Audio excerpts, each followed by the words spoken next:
Salam. Selamat hari Minggu. Tuhan selalu memberkati kita.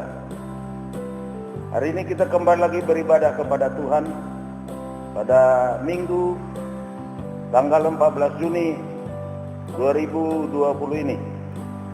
Dan tema kita saat ini adalah yang kuat iman dalam Tuhan akan selalu diberkati Tuhan.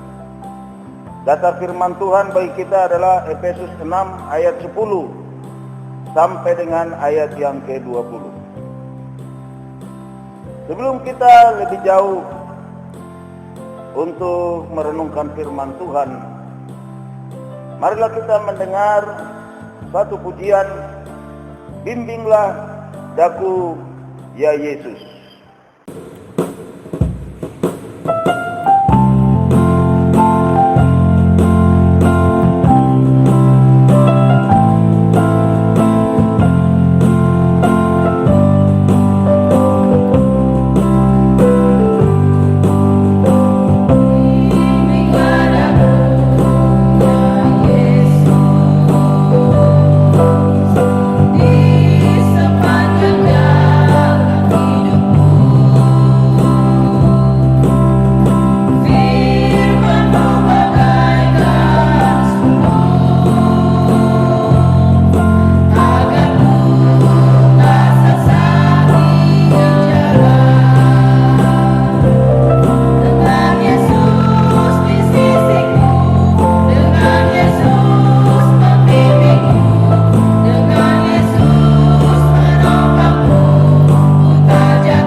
Bapak Ibu, saudara-saudara yang dikasihi Tuhan,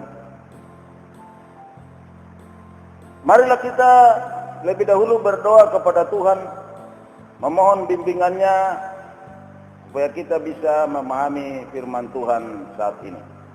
Mari kita satu dalam doa. Bapa di sorga, saat ini Tuhan, kembali lagi kami beribadah, walaupun masih beribadah di rumah kami masing-masing. Oleh karena masih belum menurun virus atau COVID-19 yang ditangani oleh pemerintah sampai saat ini. Dan Tuhan, pada saat ini kami mau merenungkan firman Tuhan dalam ibadah kami walaupun kami beribadah di rumah masing-masing. Biarlah Tuhan yang akan memberkati dan Tuhan sendiri hadir di tengah-tengah ibadah kami di rumah kami masing-masing. Kami serahkan kepadamu, biarlah Tuhan membuka hati dan pikiran kami agar kami dapat memahami dan mengerti akan firman Tuhan. Dalam nama Tuhan kami Yesus Kristus, kami sudah berdoa dan bersyukur kepadamu ya Tuhan. Amin. Kita membaca firman Tuhan dari Efesus 6 ayat 10 sampai 20. Demikian firman Tuhan bagi kita. Perlengkapan rohani. Akhirnya hendaklah kamu kuat di dalam Tuhan, di dalam kekuatan kuasanya. Kenakanlah seluruh perlengkapan senjata Allah, supaya kamu dapat bertahan melawan tipu muslihat iblis. Karena perjuangan kita bukanlah melawan darah dan daging, tetapi melawan pemerintah-pemerintah, melawan penguasa-penguasa, melawan penghulu-penghulu dunia yang gelap ini, melawan roh-roh jahat di udara.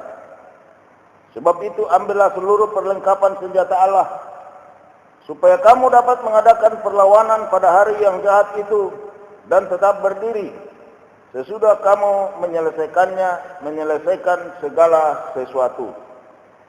Jadi berdirilah tegap, berikat pinggangkan kebenaran, dan berbaju jirahkan keadilan. Kakimu berkasutkan kerelaan untuk memberitakan Injil damai sejahtera. Dalam segala keadaan pergunakanlah perisai iman, sebab dengan perisai itu kamu akan dapat memadamkan semua panah api dari si jahat. Dan terimalah ketopong keselamatan dan pedang roh, yaitu firman Allah. Dalam segala doa dan permohonan, berdoalah setiap waktu di dalam roh dan berjaga-jagalah di dalam doamu itu dengan permohonan yang tak putus-putusnya untuk segala orang kudus. Juga untuk aku, supaya kepadaku, jika aku membuka mulutku, dikaruniakan perkataan yang benar, agar dengan keberanian aku memberitakan rahasia Injil, yang kulayani sebagai utusan yang dipenjarakan. Berdoalah supaya dengan keberanian aku menyatakannya sebagaimana seharusnya aku berbicara. Demikianlah dasar renungan kita. Yang berbahagialah kita semua yang selalu merenungkan firman Tuhan dan yang melakukannya dalam hidup kita sehari-hari. Bapak Ibu saudara-saudara yang dikasihi Tuhan, goal atau sasaran utama saya dalam firman Tuhan ini adalah agar umat Tuhan berlomba-lomba memperkuat imannya kepada Tuhan, sehingga semua diberkati Tuhan dengan limpahnya dan tentu tidak ada yang berkekurangan. Bapak Ibu saudara-saudara yang dikasihi Tuhan Yesus, kalau kita semakin dekat kepada Tuhan, kita pasti diberkati Tuhan di dalam segala hal. Tuhan berkati pekerjaan kita, keluarga kita, anak-anak kita, serta pelayanan kita. Tetapi kita harus berjaga-jaga sebab iblis tidak pernah tinggal diam untuk menghancurkan hidup kita.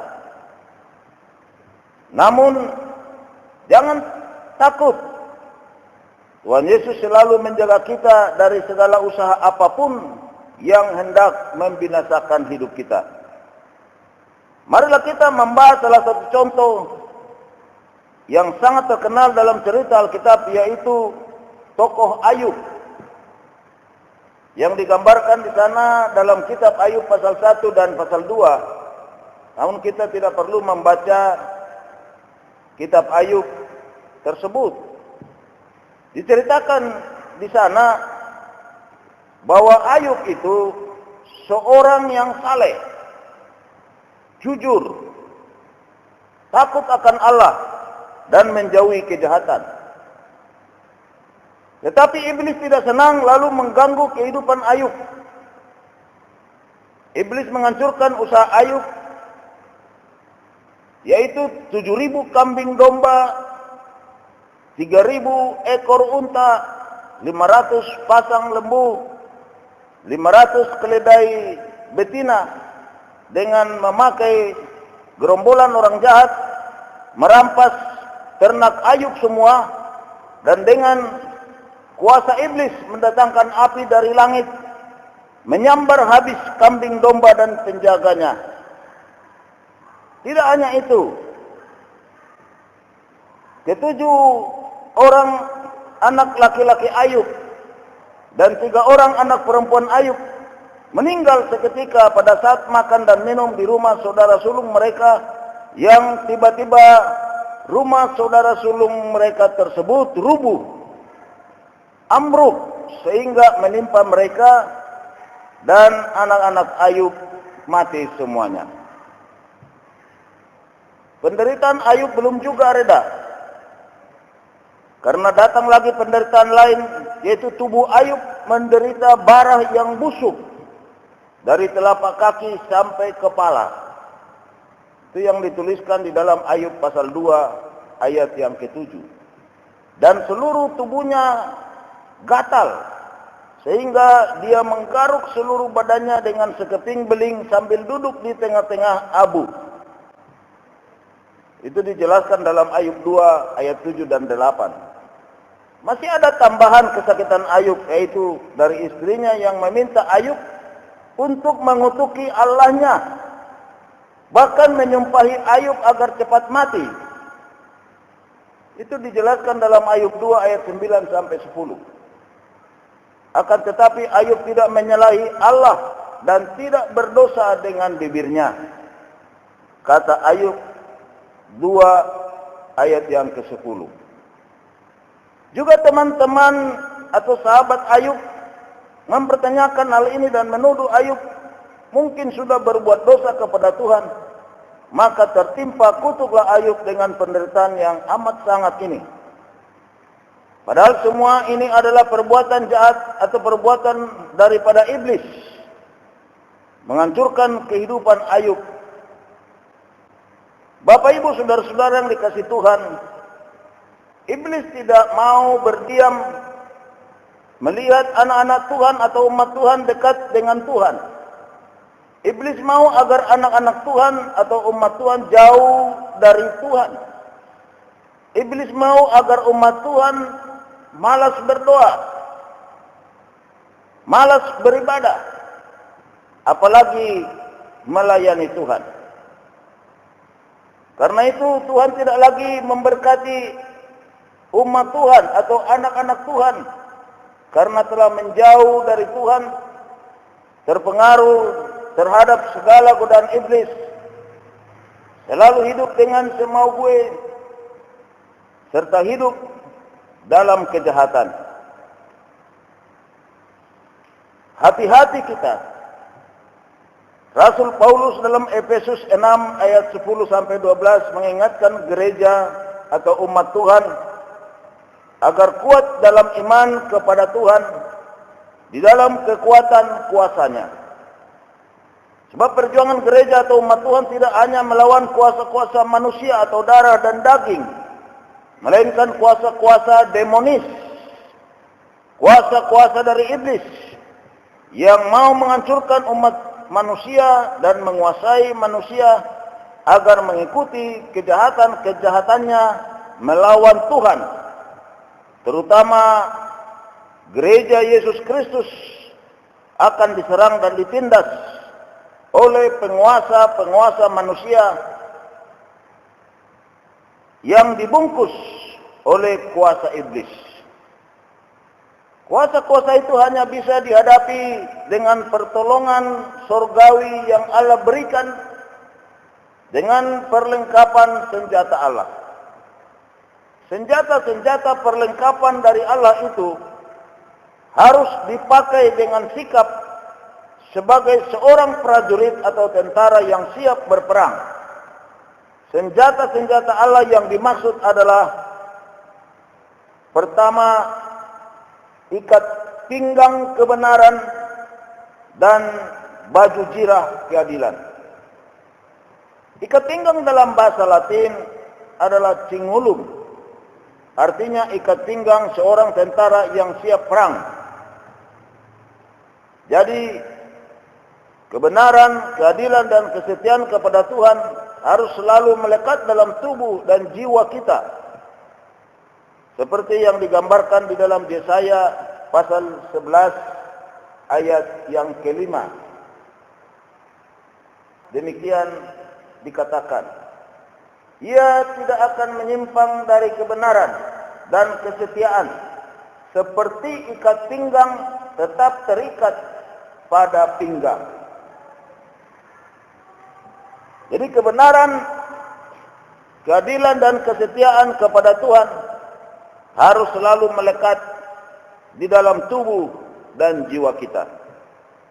Kebenaran dan keadilan serta kesetiaan dalam Tuhan harus tetap dipertahankan dengan segala pengorbanan apapun. Yang kedua, yaitu senjata yang dimaksud, kaki yang berkasut kerelaan untuk memberitakan Injil damai sejahtera. Seperti yang dicantumkan tadi di ayat yang ke-15. Kakimu berkasutkan kerelaan untuk memberitakan Injil damai sejahtera. Artinya, yaitu kemanapun kaki menginjak atau ke suatu tempat, pergunakanlah kesempatan memberitakan Injil di situ. Sebab Injil itu akan memberi damai sejahtera bagi orang yang kita datangi. Memberitakan Injil damai sejahtera itu adalah mengabarkan kabar baik dari Allah. Seperti yang dikatakan di dalam Yesaya pasal 52 ayat yang ke-7. Demikian firman Tuhan ini. Betapa indahnya kelihatan dari puncak-puncak bukit kedatangan pembawa berita yang mengabarkan berita damai dan memberitakan kabar baik, yang mengabarkan berita selamat dan berkata kepada Sion, Allahmu itu Raja. Senjata yang ketiga adalah perisai iman. Perisai dalam bahasa Yunani adalah thureos. Artinya perisai yang menutupi seluruh tubuh. Jadi perisai iman adalah iman kita sebagai perisai yang dapat menangkis semua panah api dari si jahat atau iblis dan roh-roh jahat. Senjata yang keempat adalah ketopong keselamatan. Mengenakan ketopong berarti mengenakan semua yang diberi Kristus dalam pekerjaan penyelamatannya. Dan senjata kelima adalah pedang roh. Pedang mempunyai daya potong apabila firman Allah diberitakan. Firman Allah dalam bahasa Yunani adalah remateo, yaitu firman atau ucapan-ucapan dari Allah. Gambaran jelas dimaksud dengan pedang roh terlihat di waktu Yesus dicobai iblis. Seperti yang diceritakan dalam Lukas 4 ayat 1 sampai 13, di mana perikop ini berjudul bahwa Yesus dicobai di padang gurun. Dan terlihat di dalam gambaran cerita ini Tuhan Yesus menggunakan bagian-bagian kitab suci untuk melawan iblis. Dan itulah yang dimaksud dengan pedang roh, yaitu firman Allah. Dan senjata yang keenam adalah doa dalam roh. Walaupun dalam hal prajurit di medan perang tidak ada senjata perang yang namanya doa. Namun Rasul Paulus memasukkan juga doa sebagai senjata Allah. Doa bagi umat Tuhan sangat penting, terutama dalam pemberitaan Injil. Pemberitaan Injil kemana saja diberitakan, baik kepada orang-orang Yahudi maupun kepada orang-orang lain yang bukan Yahudi. Doa adalah senjata yang sangat menentukan keberhasilan pemberitaan Injil tersebut. Rasul Paulus juga memohon dengan sangat agar umat Tuhan kuat mendukungnya dalam pemberitaan Injil dengan doa. Bapak Ibu saudara-saudara yang kasih Tuhan Yesus, hidup orang percaya selalu berada di antara dua kekuatan yang saling bertentangan, yaitu kuasa Allah dan kuasa iblis. Orang percaya atau gereja Tuhan akan menang melawan kuasa iblis jika menggabungkan diri dengan pihak Allah dan melawan kuasa iblis dengan alat perang atau senjata-senjata Allah. Dalam konteks Efesus 6, Rasul Paulus menulis surat ke jemaat Efesus ini karena dia melihat bahwa gereja Yesus Kristus dicobai, ditindas oleh penguasa-penguasa manusia yang dibungkus oleh kuasa demonis atau iblis. Kuasa-kuasa itu hanya bisa dihadapi dengan pertolongan Tuhan Yesus dengan memakai perlengkapan senjata Allah. Demikian juga dengan hidup kita sebagai orang yang mau sungguh-sungguh hidup di dalam Tuhan, tetapi ada oknum yang tidak senang, yaitu iblis, yang selalu siap mengecohkan atau mencobai kehidupan kita. Iblis bisa saja mengganggu ketenteraman keluarga kita, usaha kerja kita. Tetapi kalau kita terus hidup jauh dari Tuhan, tidak lagi serius beribadah, walaupun ibadah di rumah, tidak lagi serius berdoa, tidak lagi mau membaca firman Tuhan, dengan itu umat Tuhan pasti lemah, cepat tergoda dengan nafsu-nafsu yang dilakukan dengan perbuatan-perbuatan tidak baik. Misalnya cinta akan uang, cinta kepada Tuhan sudah tidak ada lagi. Jika umat Tuhan jatuh dalam dosa, berkat pun tidak ada lagi. Seperti yang dikatakan dalam Yesaya 59 ayat pertama dan ayat yang kedua. Di dalam Yesaya 59 ayat pertama dan kedua dikatakan demikian. Sesungguhnya tangan Tuhan tidak kurang panjang untuk menyelamatkan dan pendengarannya tidak kurang tajam untuk mendengar, tapi yang merupakan pemisah antara kamu dan Allahmu ialah segala kejahatanmu, dan yang membuat dia menyembunyikan diri terhadap kamu sehingga ia tidak mendengar ialah segala dosamu. Tetapi jika si penggoda datang, ingatlah kepada Yusuf dalam Kejadian 39 yang diceritakan bahwa Yusuf menang atas godaan, maka dia sangat diberkati Tuhan. Jadi kalau kita ingin kuat di dalam kehidupan kita ini, kuat dari godaan iblis, maka pakailah senjata-senjata dari Allah ini. Senjata-senjata dari Allah yang dimaksud itu adalah dengan iman kita, dengan perisai iman kita, misalnya doa dan puasa, serta dengan nama Yesus mengusir kuasa iblis, dengan firman Tuhan yang mematikan kuasa iblis, dengan selalu beribadah kepada Tuhan, seperti yang dikatakan di dalam Ibrani pasal yang ke-10 ayat yang ke-25 dikatakan demikian. Janganlah kita menjauhkan diri dari pertemuan-pertemuan ibadah kita seperti yang dibiasakan oleh beberapa orang, tapi marilah kita saling menasihati dan semakin giat melakukannya menjelang hari Tuhan yang mendekat.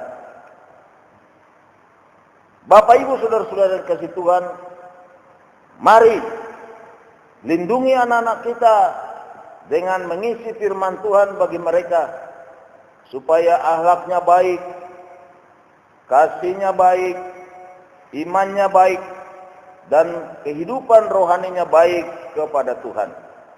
Seperti yang dikatakan dalam 2 Timotius pasal yang ketiga ayat yang ke-16, firman Tuhan dikatakan demikian. Segala tulisan yang diilhamkan Allah memang bermanfaat untuk mengajar, untuk menyatakan kesalahan, untuk memperbaiki kelakuan, dan untuk mendidik orang dalam kebenaran. Dan juga kita sebagai orang tua harus berjuang keras agar anak-anak kita mengasihi Tuhan dengan sungguh-sungguh. Ulangan pasal 6 ayat 4 sampai 9. Dengarlah, hai orang Israel, Tuhan itu Allah kita, Tuhan itu Esa. Kasihlah Tuhan Allahmu dengan segenap hatimu dan dengan segenap jiwamu dan dengan segenap kekuatanmu. Apa yang kuperintahkan kepadamu pada hari ini haruslah engkau perhatikan, haruslah engkau mengajarkannya berulang-ulang kepada anak-anakmu dan membicarakannya apabila engkau duduk di rumahmu, apabila sedang dalam perjalanan, apabila engkau berbaring, dan apabila engkau bangun. Haruslah juga engkau mengikatkannya sebagai tanda pada tanganmu, dan haruslah itu menjadi lambang di dahimu, dan haruslah engkau menuliskannya pada tiang pintu rumahmu dan pada pintu gerbangmu. Jadi betapa Tuhan menginginkan generasi kita untuk tetap mengasihi Tuhan dengan segala kekuatan dan dengan segenap hati mereka. Juga kita sebagai orang tua, kita semua melakukan apa yang baik dan benar di mata Tuhan, sehingga hidup kita semua akan diberkati oleh Tuhan. Kita kembali ke Ulangan 6 ayat 17 sampai ayat yang ke-18 yang dikatakan demikian. Haruslah kamu berpegang pada perintah, peringatan, dan ketetapan Tuhan Allahmu yang diperintahkannya kepadamu. Haruslah engkau melakukan apa yang benar dan baik di mata Tuhan, supaya baik keadaanmu, dan engkau memasuki dan menduduki negeri yang baik yang dijanjikan Tuhan dengan sumpah kepada nenek moyangmu. Jadi Tuhan menjanjikan di sini, kalau kita bersungguh-sungguh berpegang kepada perintah, peringatan, dan ketetapan Tuhan, maka Tuhan akan memberkati kita, dan berkat-berkat itulah yang membuat keadaan kita menjadi baik. Bapak Ibu saudara-saudara yang kasih Tuhan, marilah kita pakai senjata-senjata Allah supaya kita tidak dapat diperdaya iblis, dan bahkan supaya kita semua diberkati oleh Tuhan. Diberkati oleh Tuhan dengan tidak akan berkekurangan di dalam segala kehidupan kita.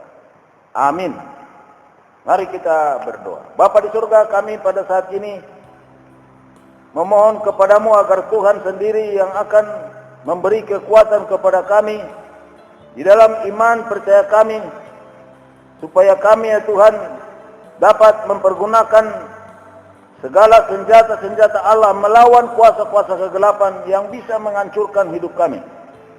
Ketika kami dekat kepada Tuhan, ketika kami sungguh-sungguh hidup dalam Tuhan, ketika kami sungguh-sungguh ikut melayani Tuhan, iblis tidak senang dan tidak berdiam diri.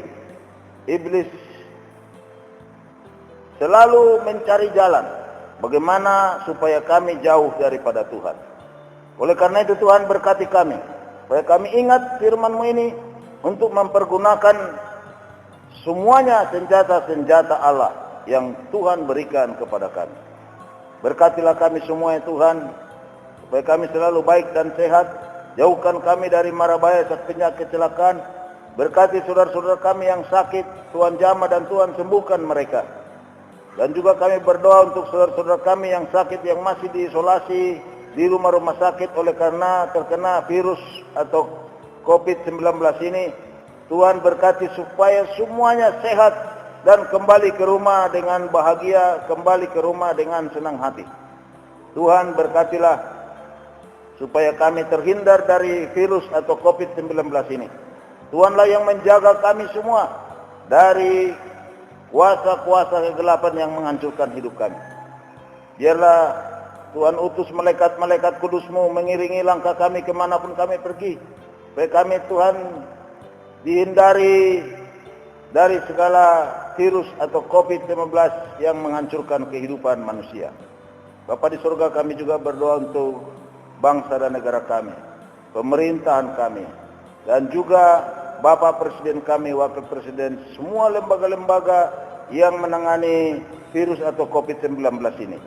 Tuhan beri hikmat, Tuhan berkati mereka, dan Tuhan memberi kesehatan yang baik, dan Tuhan membuat supaya apa yang dilakukan oleh mereka semua berhasil, dan seluruh kami, masyarakat Indonesia ini, bisa bekerja sama sehingga virus ini benar-benar tuntas habis dari Indonesia ini.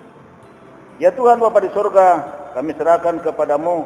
Biarlah Tuhan yang memberkati hidup kami semua, memberkati usaha dan pekerjaan kami, memberikan rezeki yang baik kepada kami, dan Tuhan sendiri yang kami puji, kami muliakan melalui apa yang kami peroleh daripadamu.